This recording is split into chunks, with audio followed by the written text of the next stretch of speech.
out video, absolute value equations. So just to recap, in order to solve for absolute value equations, you guys have 4 steps. The first one is to isolate your absolute value. The second one is to drop the absolute value signs and put the plus or minus on the other side of the equal sign. Make 2 equations, one with the plus and one with the minus, and then solve for both if necessary. So for number 1, we're going to isolate our absolute value. Well, the absolute value is already isolated, so that's fine. Number 2, drop the absolute value. So we're going to drop the absolute value sign and then put plus or minus on the other side of the equal sign, just like so. And then step 3, we are going to make 2 equations. A over 11 is equal to the positive 7, or A over 11 is equal to the negative 7. And then from here we solve. So I'm going to multiply both sides to 11 here. And this side one, I'm also going to multiply both sides by 11. So these will cancel. So we'll have A is equal to 7 times 11, 77, or over here, these 11s cancel. So we have A is equal to negative 7 times 11 for negative 77.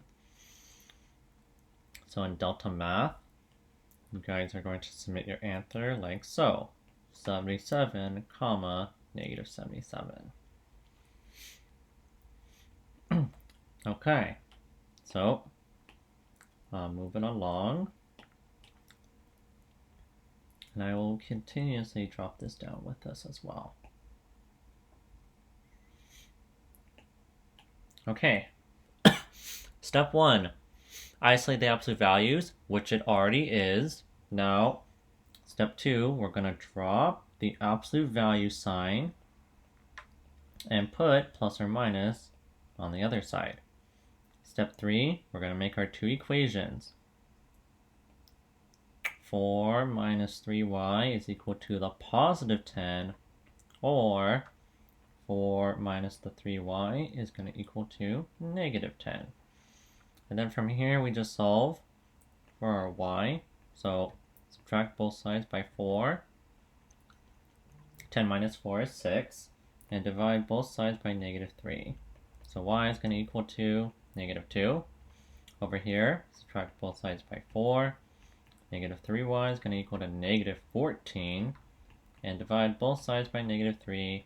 Y is going to equal to positive 14 over 3.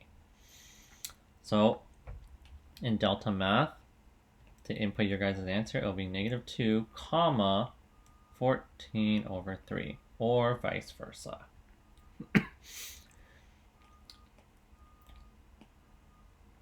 And our last one. Okay, so number 1, we have to isolate the absolute value, which means we got to make that isolated. That's the only thing that could be on one side of the equal sign, which means this plus 5 and this multiplying by negative 2, we have to get rid of. So this is plus 5, you guys. We're going to subtract both sides by 5 first. So negative 2 multiplied by the absolute value of 3 minus 5x is equal to negative 18.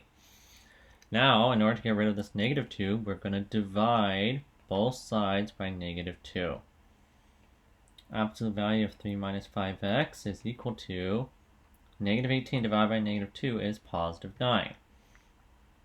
So that accomplishes step number 1. Step number 2, we drop the absolute value signs and put plus or minus. Step 3, we make 2 equations. 3 minus 5x equals to positive 9, or 3 minus 5x equals the negative 9.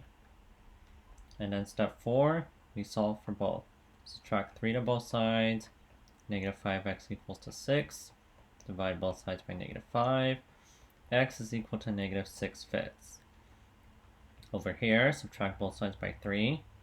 Negative 5x is equal to negative 12. Divide both by negative 5, and a negative over a negative is a positive, so that's going to be positive 12 fifths. So in delta math, our answer is going to be negative 6 fifths, comma, 12 fifths. And that is how you guys solve for your absolute value equations.